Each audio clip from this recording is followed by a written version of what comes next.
Hello, hello, beautiful, beautiful butterflies and perfect people. Welcome to the I Am Melanin Magic channel, the Sisterlocks beauty tips and all else related to locks, micro locks, and any other type of small lock that you may have. I'm Tanisha Ali. I want to thank all of you for your support. I want to thank you for continuing to return to the channel. I want to thank you for supporting the I Am Melanin Magic brand. By the way, our sale is ending on Monday night, I believe it is. There is a sale for any purchases that are over $80. You will receive a travel size of the premium blend, which is the blend that was the first ever creation on the channel that I shared with the audience. That was a result of the integrity that I was able to establish with my hair and the growth, and the same for so many of the rest of you that are out there in the audience that are continuing to support the I Am Melanin Magic brand over the last few years. It's been a wonderful ride. Let me get on to today's topic, which has nothing quite to do with that necessarily, because we are talking about, the health of your hair is determined by what is happening up here. Okay, in terms of longevity. Now, naturally, you want to keep your ends healthy, or you want to do what you can, but our hair, as we know, as it continues with the locked process, we have a lot of dead hair. So with the locks, we want to do what we can to keep that dead hair, or to keep that lock strong. Okay, so this is a video where I'm going to share with you to do what I tell you to do and don't do what I have done myself. Okay, do like I say and not as I do. I'm so serious about this. I got to find a great example, which is what brings me to do this video today. All right, because I spent a lot of time knotting my ends, like many of you have done over the years with your locks. I will now go in and just place a little knot to fortify the end, and that does the trick. But I also still have that fetish that I've always had with perfection and going in and micromanaging my locks and fixing this and fixing that and all of those things. And that sometimes has sabotaged my lock health. I need to find and hope that I can find the exact lock that was the inspiration for today's video. I did find it in the shorts. So if you go into the shorts, you will find that the topic that I'm talking about today in the shorts, or the last short from my channel, has to do with that particular lock. I just want to show you an example. I actually did this twice today, okay? And it ends up being a necessary evil, but what causes it can be a detriment. Let me see if I can find it. I can't find it. So in the interest of time, I'm just going to show you another lock. Okay, now prior to last summer, actually it was around probably last November and December, I went back into my hair color fetish. You all know I had for 2 years said I was not going to color anymore, and I stopped. But I missed the excitement. I missed the burgundy. I missed the red. And so I dove back in again. I went in and I dyed with the Vidal Sassoon, which I normally do. And then instead of waiting, like I said I would, I went in with a Spam. What's it called? Splat. I went in with Splat, and I did 2 repeat colors, almost kind of back to back, with only leaving probably maybe 8 to 10 weeks. The color was magnificent. Oh, the Splat color, let me tell you, it was gorgeous. But I've paid the price for it. And when I take a look at the cumulative effect over the years. Now, mind you, my locks are long, but they're nowhere near the length that they should be. Some of that is because of the knots. The knots have given me 50% shrinkage in the areas where the knots are. That's a given. Okay, some in areas more than in other areas because of the fact that I have different textures of hair in my head. I don't experience that in all areas, but that's a major contributing factor.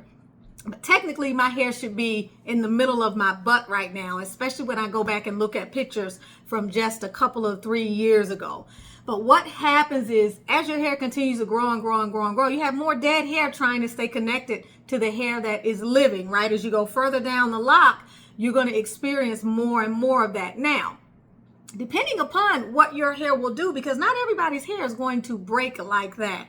Depending upon what it is you're doing to your hair, how you're treating your hair, and the compound effect of the multiple things that you can be doing that are not good all at once, your hair can really suffer. That's why you will hear me say all the time, there may be 20 things that are contributing factors to thinning. You might can do 1 or 2 and get away with it for a while, but do 3, 4, 5, 6, 7, 8, and upwards of 9 and 10, and you can rest assured that you're going to end up in a very unhappy situation. So I love to dye. I've always known that it takes a toll on my ends. I knew that when I first started dyeing several years ago. I could see the effect that it would have on my ends. But I continue and I continue and I continue to do it because I also know that I nurture the strength of my hair with my products from the scalp.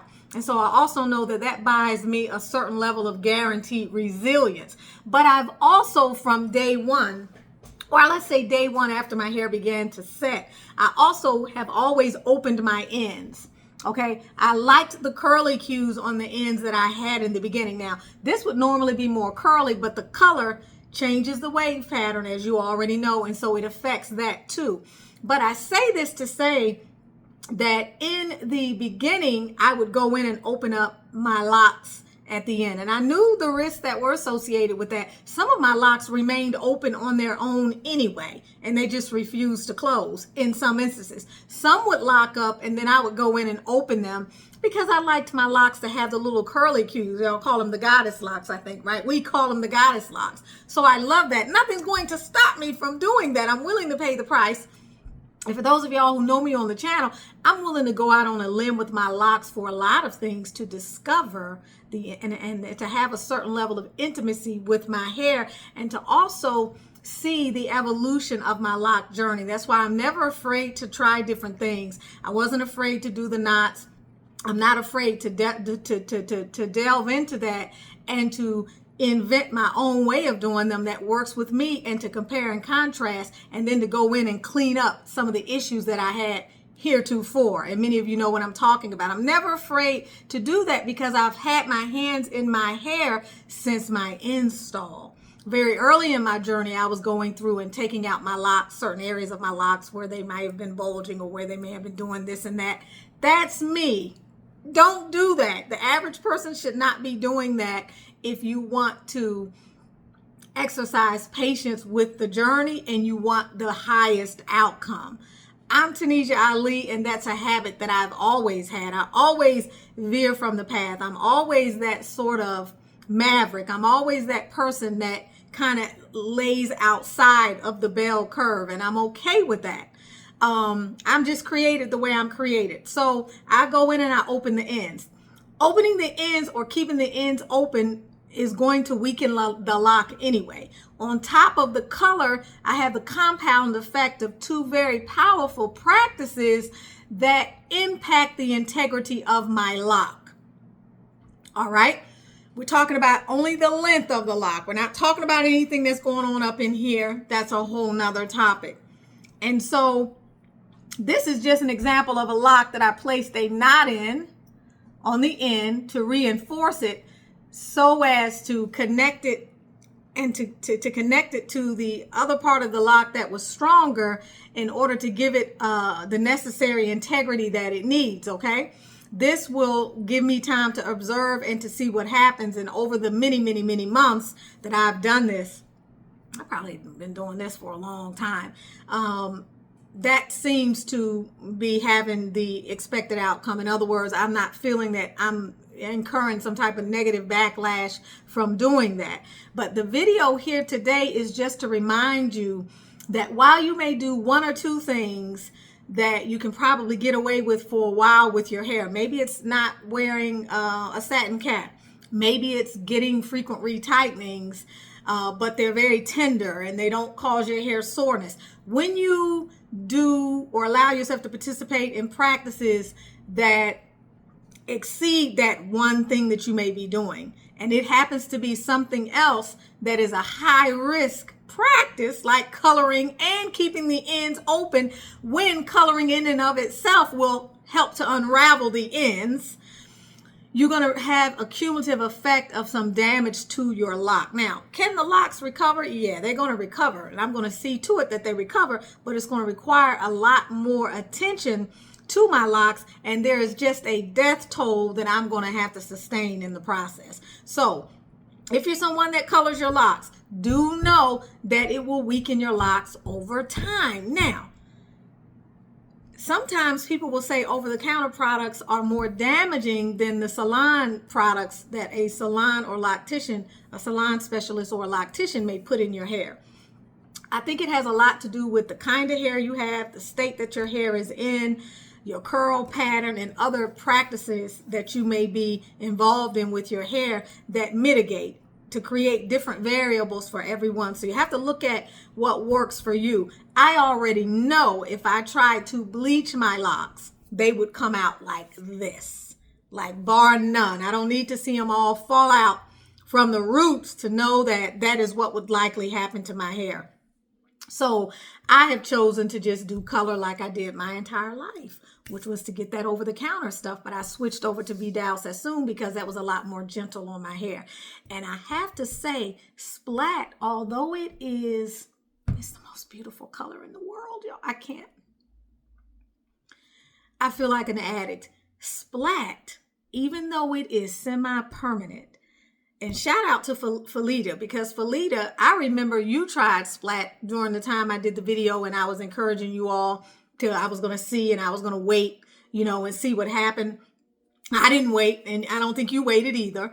And I think the Splat was strong on your hair. And at that time, I was still in the clear. And it has not resulted in the weakening of the locks, the top portions of my locks all the way to the roots. I have not noticed anything with that. But what I have noticed is that my ends weakened a lot more than they normally weaken with the regular dye that I'm using. So I say that to say that I think that particular dye may be strong for my hair. As much as I love it, had I continued to go in with the usual semi-permanent Adore, A-D-O-R-E, that you can pick up from your local beauty supply, we probably wouldn't be sitting up here having this conversation. Now, mind you, I'm also somebody that goes in and picks at my locks. I do other things, but I can definitely tell the difference between what is a result of that, and which will create thinning as well, but what is a result of my ends being totally weakened. So be mindful of your ends. Be mindful of the need to avoid color if you can avoid color, or to find safer means to color your hair, a means that may work for you. Maybe it's henna, maybe it's not. You all know that I've done a few videos talking about henna as well, because many of us out here in the lock community are having a lot of success and luck with henna. It may be something else. I gotta admit, I want to try, shout out to Victoria, beet juice and lemon. I know it will probably be a bloody mess, but I do want to try that at some point. But am I going to try it now? Probably not. And if I do, I will do it on a section of my hair that I already know is going to be a lot safer and isolated before I end up doing it on my entire head. So that is what I want to share with you today. I hope that you found some value in this video. Don't forget to share the video if you so choose. Leave a comment in there. Let me know if you're dyeing your hair, what you dye it with, if you're doing it, if it's a do-it-yourself job, if your loctician is doing it. Also share in the comments for the benefit of other women whether or not you notice a difference since you have been dyeing your hair, and if that difference is dryness, if that difference is the ends unraveling, if that difference is the ends breaking, or whatever it is that you may be discovering on your lock journey, we want to hear about it. Love you guys. Thanks again. I hope that you are having a beautiful holiday season. Thanksgiving was beautiful for me. I hope you had a beautiful Thanksgiving. I hope that you're looking forward to the holiday season. I love all of you. Again, have a beautiful rest of your morning, afternoon, or evening whenever you're seeing this video.